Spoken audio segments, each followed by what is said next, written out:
Your call to action, CTA, is an integral part of your digital marketing campaign.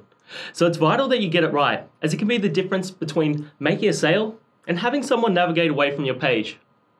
Offer customers a good user experience by having a logical site navigation structure and a well-written About Us page. People love to know who they're actually dealing with. Now you could show that you're trustworthy by displaying social proof. For example, testimonials or reviews with photos and names of actual customers, or even links to their websites or social profiles so that people can see these are real people, real reviews, not just made up ones.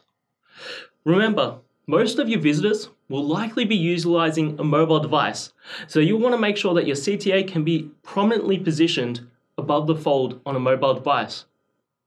Your CTA should also be themed in a way that's consistent with the rest of the layout, but it needs to stand out at the same time.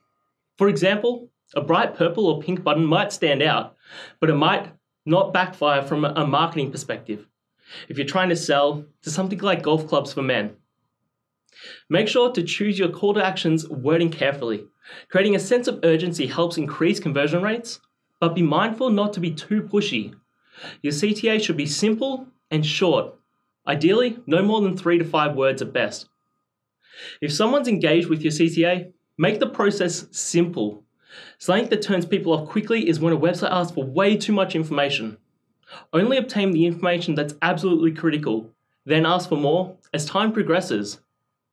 And ultimately, you need to test everything. One form of testing that I cannot recommend enough is to employ A/B testing. This simply means that you have multiple versions of your call to action and send them to different segments of your traffic, and then compare the results and find which CTA actually was the most effective. Remember, only change one thing at a time, and if you change the text, the size of the button, the color, all at the same time, you won't know the reason why that CTA won more than the others.